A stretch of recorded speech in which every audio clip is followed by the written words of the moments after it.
बना हमें रखना,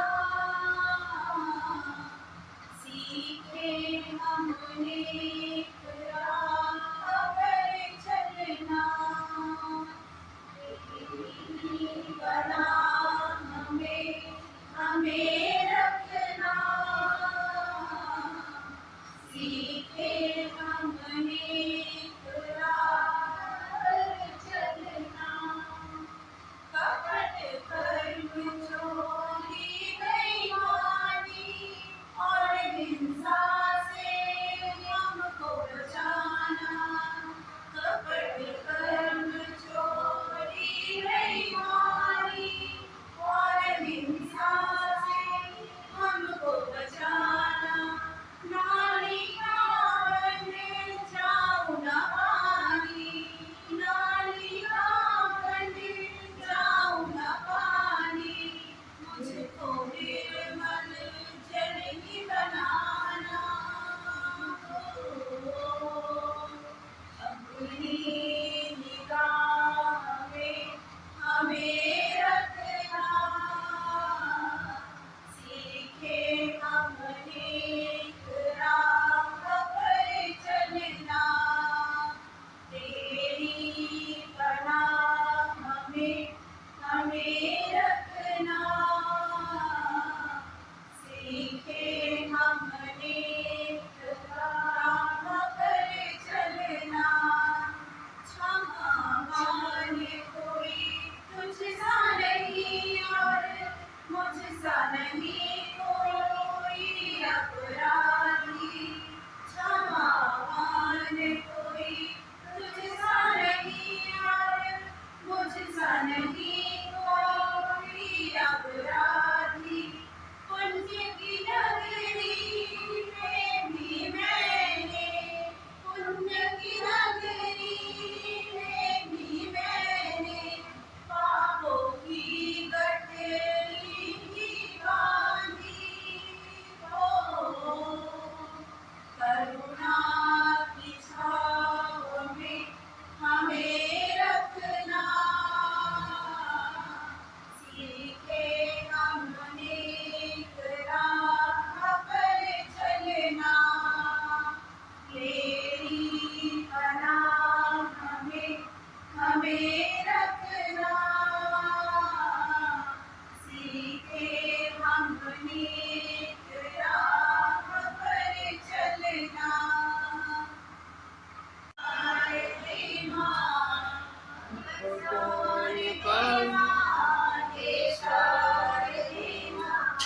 अज्ञानता से हमें तार दे माँ, अज्ञानता से हमें तार दे माँ। तू स्वर्ग की देवी है, संगीत तुझसे भाषा की देवी, संगीत तुझसे हर शब्द तेरा है, हर गीत तुझसे हर शब्द तेरा है, हर गीत तुझसे। मन से हमारे मिटा दो अंधेरे, मन से हमारे मिटा दो अंधेरे। हमको उजालों का संसार दे माँ, हमको उजालों का संसार दे माँ।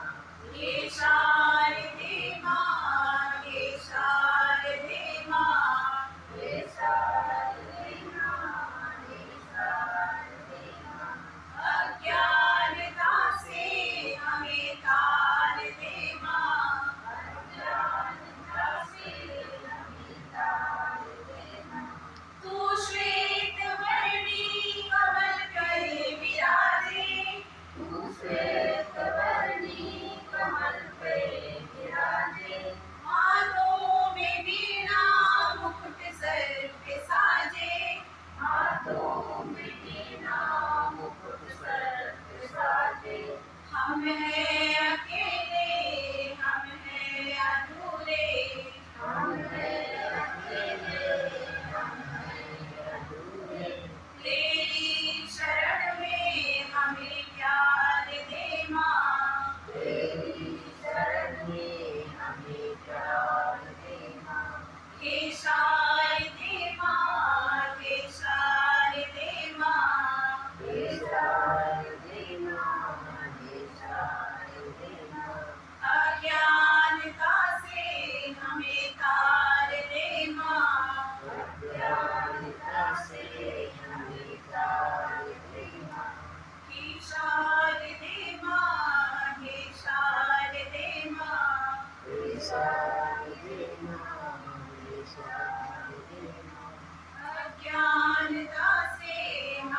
तार दे माँ।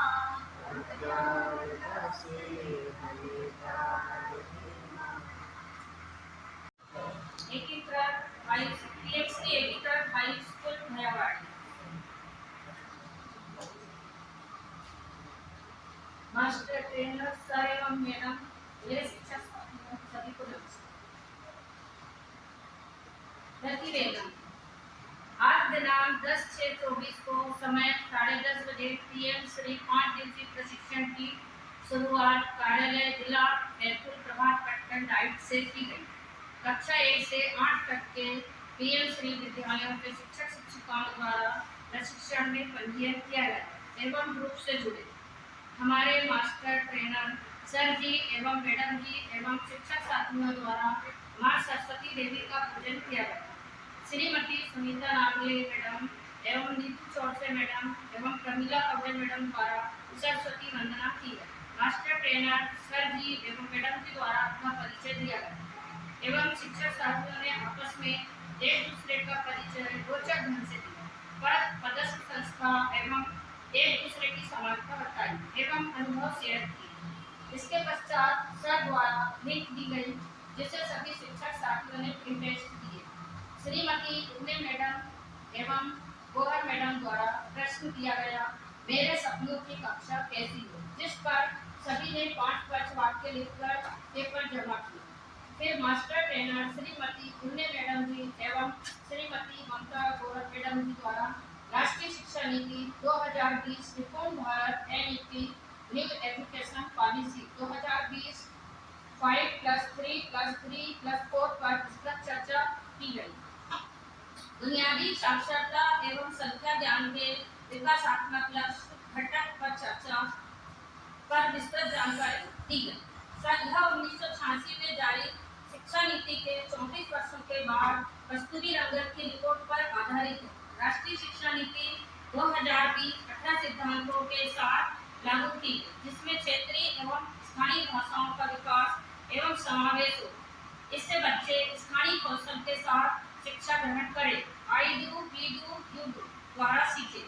बच्चों को आत्मनिर्भर बनाने के लिए यह शिक्षा नीति लाई गई। फिर हमारे master trainer Shri Yadav sir ji एवं श्री पठारे सर जी द्वारा पीएम श्री शाला के विषय में जानकारी दी गई। हांडे मैडम जी, श्रीमती हांडे मैडम जी द्वारा बताया गया पीएम श्री स्कूल का विजन राष्ट्रीय शिक्षा नीति 2020 द्वारा परिकल्पित एक समतापूर्ण, समावेशी और मूल्यों वाले समाज निर्माण के लिए उत्पादक और योगदान देने वाले नागरिक बन सकते आदि विस्तृत जानकारी में दी गई।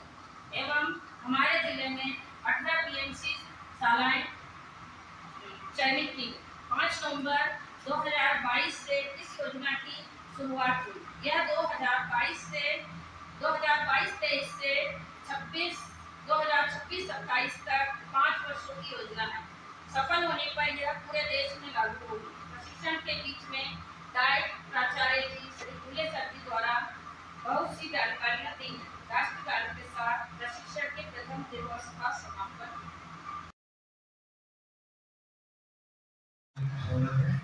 मेरा प्रश्न ये है कि जो पीएमसी योजना में 5+3+3 का कॉन्सेप्ट आया, उसमें जो 5 का कॉन्सेप्ट है उसमें नर्सरी KG1 KG2 बच्चे कैसे मिलेंगे?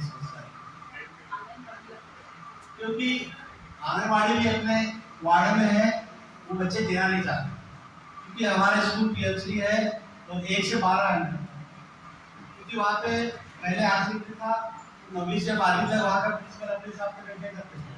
हम लोग की 2 प्राइमरी थी, 1 मिडिल था, अब पूरा 1 से 12 हो गया। अब वो कहते बच्चे खोज के लाओ, तो चूंकि आंगनबाड़ियाँ अगल बगल में उनके पास हम लोग गए थे तो बच्चे देने की तैयार नहीं। अगर हम बच्चे दे देंगे तो हम क्या करेंगे? और चूंकि हमारा स्कूल मतलब लगभग 765 जनसंख्या है, उसमें कक्षा पहले में एक भी बच्चे एडमिशन नहीं हुआ है।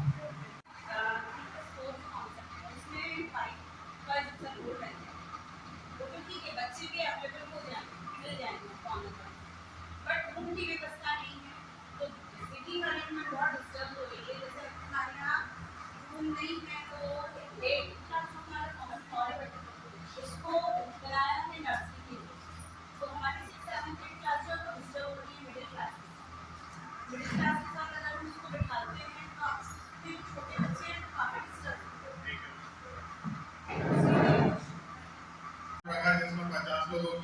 थी, अब 70 लोग को बुला लिया तो थोड़े दिन अवस्था होगी ना। ठीक, पीएम3 कॉन्सेप्ट इसी बार से लॉन्च हुआ, ठीक है, हमारे स्कूलों में। साथ में जो नर्सरी KG1 KG2 प्रारंभ करना है, उसके लिए जो जिले के 55 स्कूल चयनित किए गए। मैम मेरी बात को ध्यान दीजिए, उनका अपना अपना काम चल रहा है ना। जहां तक बात है कि जब राज्य शिक्षा केंद्र ने स्पष्ट आदेश दे दिया है कि इन ग्राम में, इन कैंपस में नर्सरी चालू होगी, जिसके लिए आपसे एक वेरिफिकेशन मांगा गया था कि आपके यहाँ रूम की सुविधा है क्या, कितने बच्चे लक्ष्य हैं, इन सब का वेरिफिकेशन करने के बाद कलेक्टर महोदय के माध्यम से सहमति दी गई। पहले तो उन्होंने स्थान चयन कर दिया स्टेट में कि हम यहाँ खोलना चाहते हैं नर्सरी, तो उसके बाद जो वेरिफिकेशन हुआ, वो वेरिफिकेशन वहाँ के प्राचार्य जिसने भी किया और लिखित में दिया कि यहाँ पे हमारे पास सारी व्यवस्था है। यदि उन्हें लिख के दिया भी होगा कि यहाँ नहीं है, रूम अवेलेबल नहीं है, तो भी खुलेगा। क्यों खुलेगा? फिर शुरुआत करना है तो कुछ दिन तो हमको कहीं ना कहीं कठिनाई उठाना पड़ेगा, क्योंकि नर्सरी एक आपके साथ नहीं है। आप तो वो लोग हो पीएम3 के जो लोग अपने आसपास के स्कूलों में, अपने ब्लॉक में, अपने जिले में आदर्श व्यवस्था बनाने जा रहे हैं।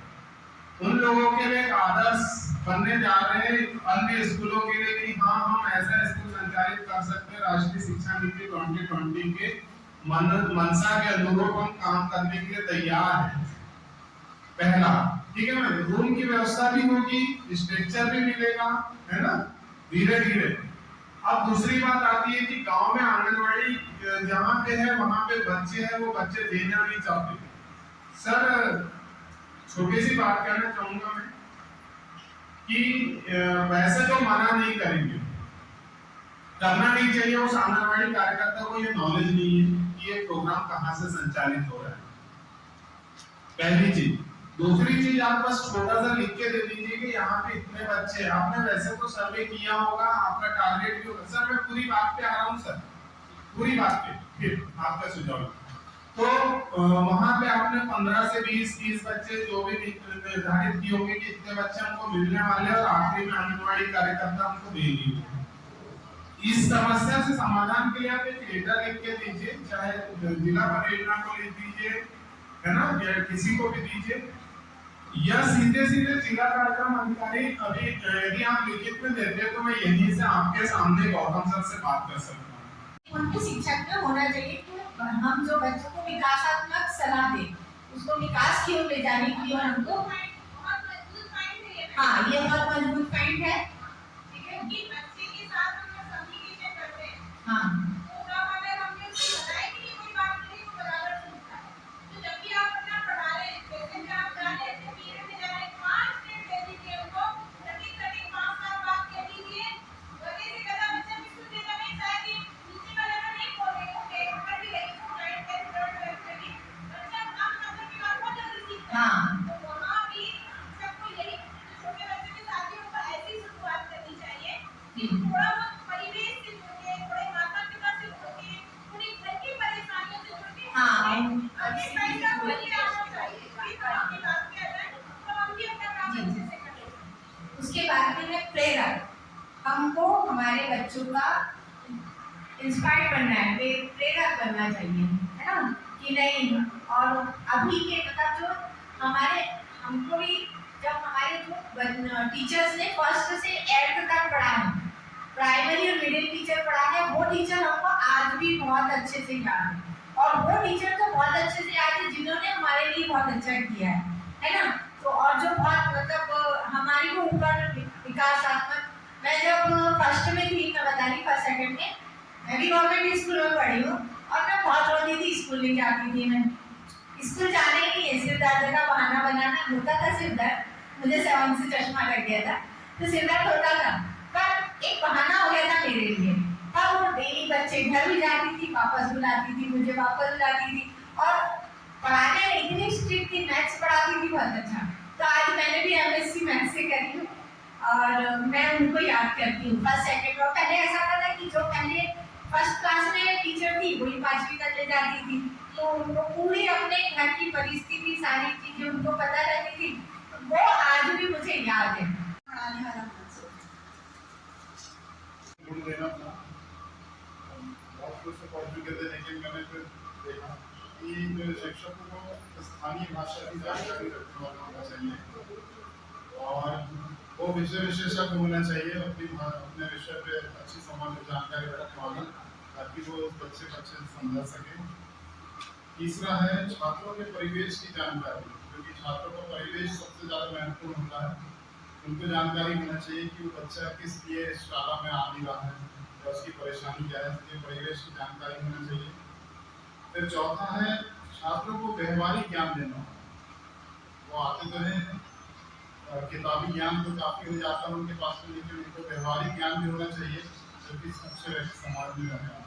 फिर है एक गुण शिक्षक का होना चाहिए कि शिक्षकों को उसमें बच्चों में ये देखना चाहिए कि किस प्रकार के अच्छे नागरिक समाज के लिए बन सके, और उस आते तो सभी हैं लेकिन उसको आगे समाज में तैयार करने का गुण शिक्षकों में होना चाहिए।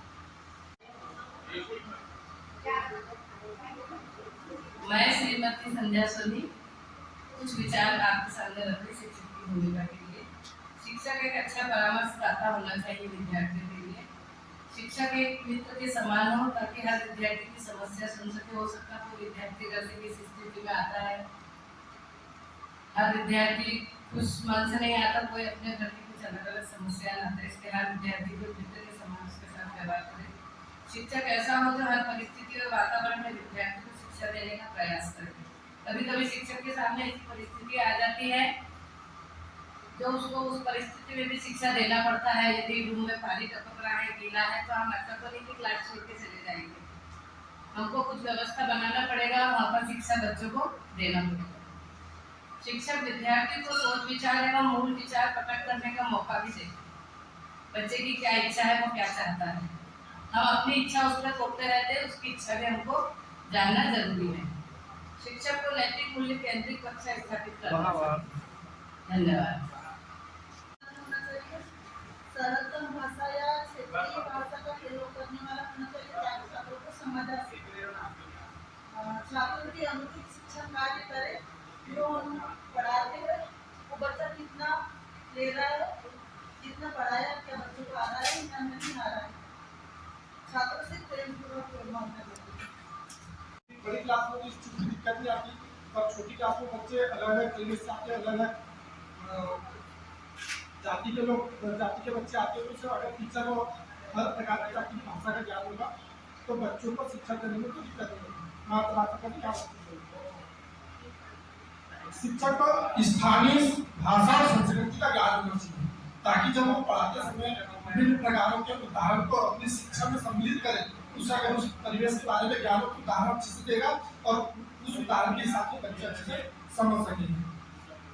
स्थानीय ज्ञान के बारे में जानकारी हो, दूरदर्शी एक शिक्षक को हमेशा दूरदर्शी होना चाहिए कि वो बच्चों को किस प्रकार की शिक्षा दे रहा है, उस शिक्षा का उपयोग उस बच्चे को कब तक होगा, उसको लाभ उठा पाएगा या नहीं उठा पाएगा, तो केवल वो बच्चों को शिक्षित करके क्लास बाय क्लास प्रमोट करना है। परिवेश का ज्ञान होना चाहिए। बच्चे कि अगर परिवेश का ज्ञान शिक्षक को होगा तो उसे वो शिक्षित करने में उसे कठिनाई का अनुभव नहीं होगा और उसकी दिक्कत नहीं आएगी।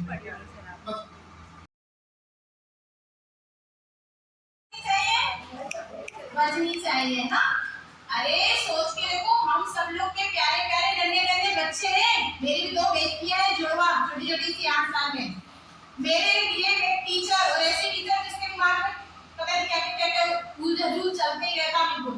तो मैंने सोचा ताली टीचर को सिखाएंगे कैसे, इतने बच्चों को तो सिखा दिया, मेरे बच्चों को कैसे सिखाऊं। एक तो पकड़ने को खाली नहीं, रुक जाओ लेने का नहीं सीखेगी, तेरे लिए स्कीम लगानी पड़ती है। पकड़वाया, पहले तो ये फाइन मोटर से होते हैं, बच्चों के मजबूत कराने पड़ते हैं और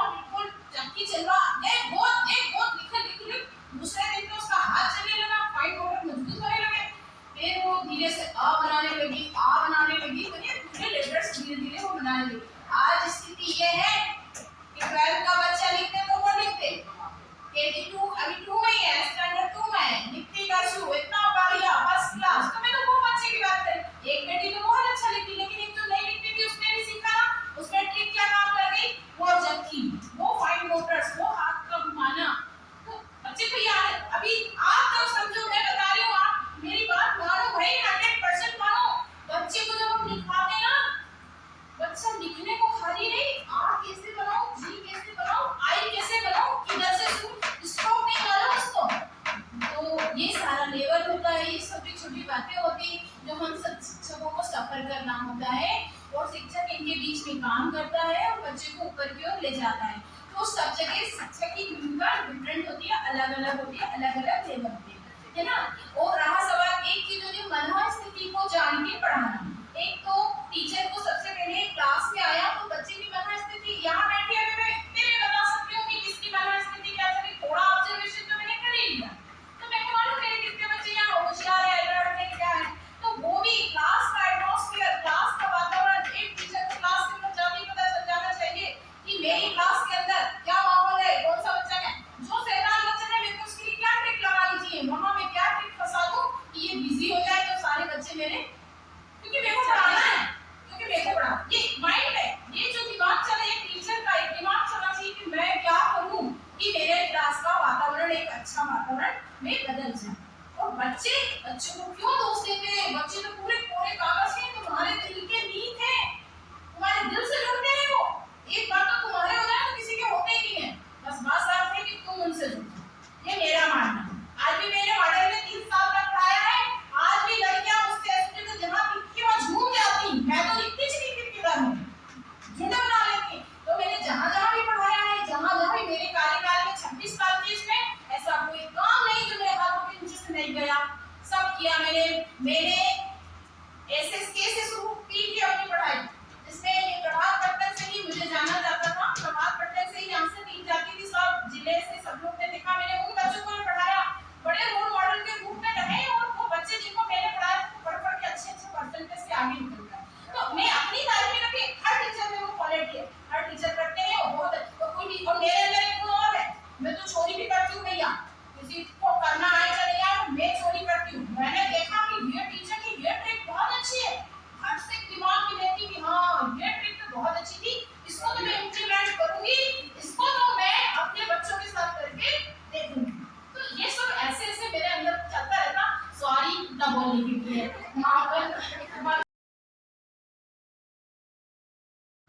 सब एक ही सत्र में आए हुए हैं, और परेशानी हमारी ये है कि जितनी हमें किताबी बातें हमने देखी है, हमारे यहाँ जो बच्चों की शाला त्यागी बच्चों की संख्या सबसे ज़्यादा है, और आप जो भी सोच सकते हैं हमने उनके बारे में वो प्रयास किया, आप जो भी यहाँ सोच सकते सारे प्रयास किया, लेकिन हम कुछ बच्चों को स्कूल ला ही नहीं पाए सारे प्रयासों के बाद।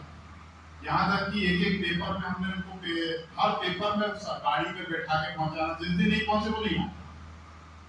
तो मैं जानना चाहता हूँ यहाँ पे शिक्षक की भूमिका थी, तो हो सकता हमें कुछ गलती हो रही होगी, या हमें कुछ हमारे प्रयासों में कुछ अपूर्णता रही होगी, तो हम कोशिश करना चाहते हैं कि हमारे जो मेंटर हैं या आप शिक्षक साथी हैं कुछ ऐसा बताएं कि जिससे हो सकता हमको हम भी हमारी कमियां नहीं दिख रही, परंतु हम ये बताना चाहते कि जितना किताबी है, जितना हम कर सकते हैं, जो व्यक्ति जितना कर सकता है उससे एक कदम आगे बढ़कर हमने प्रयास किया, पर फिर भी हम कुछ बच्चों के लिए सफल नहीं हो। तो थोड़ा सा यदि किसी हमारे मेंटर्स हैं और कोई है तो संक्षिप्त में जो भी कर सकते हैं तो ये हमारे व्यवहारिक ज्ञान में काफी और व्यवहारिक रूप में काफी लाभदायक है।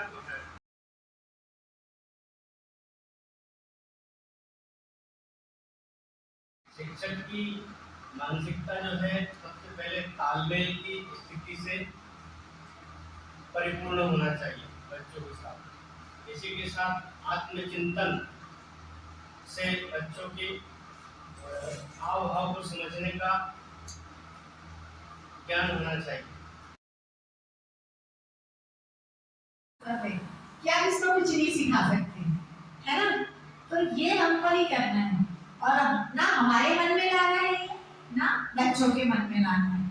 हाँ तू सीख सकता है, मतलब हमारी जो मानसिकता होती है विकास की होना चाहिए कि नहीं हम इसको सिखा सकते हैं, और कड़ी मेहनत और ज्यादा समय उसको देके समय के साथ साथ वो भी विकसित हो सकता है, ये हमारी मानसिकता होनी चाहिए। पहले हमने कोई निर्देश दिया है तो हम सबसे पहले अगला निर्देश देने से पहले ये सुनिश्चित कर ले कि वह काम हुआ कि नहीं। अगर नहीं हुआ है तो कहाँ त्रुटि रह गई है, कहाँ सुधार की आवश्यकता है, तो पहले हमको उसको सुधार करना पड़ेगा। जब हम उसको सुधार करेंगे तभी अगला निर्देश दे पाएंगे। नहीं तो पता चला कि हमें पहला निर्देश दिया उसकी जांच नहीं हो पाई उस काम को बच्चा नहीं कर पाया और हमने अगला निर्देश उस पर थमा दिया, तो वो तो वहीं पीछे न टके। तो इसको चरणबद्ध तरीके से धीरे धीरे करने की आवश्यकता है। जब हम पहला निर्देश दिया बच्चे को, बच्चे ने उस कार्य को कर लिया, उसकी जांच कर ली, फिर अगला निर्देश दिया, उसकी जांच कर ली कि उसने सही किया, तब अगले निर्देश की बात करेंगे। तो इस प्रकार से छोटे छोटे टुकड़ों में हम उनको निर्देश देंगे और उस कार्य को करवाएंगे, तो स्वाभाविक है कि हम उस कार्य को अच्छे से और सुचारू रूप से कर पाएंगे।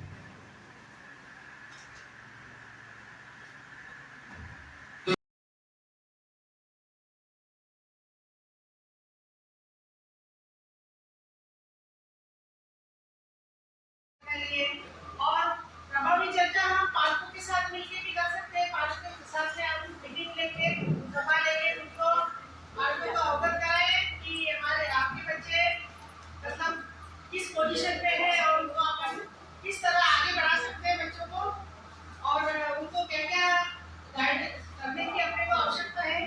तो ये अपन शिक्षक और शिक्षक के साथ में मिलकर भी हम प्रभावी सभा कर सकते हैं, ताकि हम एक दूसरे को अपने नए विचार बता के अपनी कक्षा में बता सकते हैं।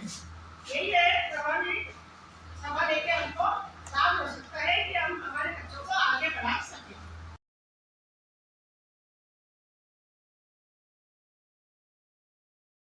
तो मनोविज्ञान को पढ़ा कि जब हमने एक टेक्निक पढ़ी ना अभी, 8 तकनीकों में एक थी सकारात्मक।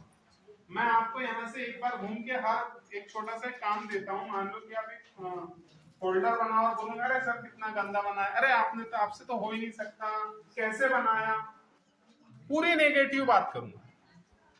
आप कुछ कर नहीं सकते, आपके अंदर कुछ समझ नहीं है, ये तो बहुत गंदा बनाया। तो बच्चा क्या होगा, थोड़ी देर यदि हमारे पास टाइम होता ना तो वो एक्टिविटी कराते तो आप थोड़ी देर में परेशान हो जाते, नाराज हो जाते मुझ पे, और वो चीज खाते। क्यों खाया करते? क्योंकि मैंने आपसे सारी बातें क्या करी नेगेटिव।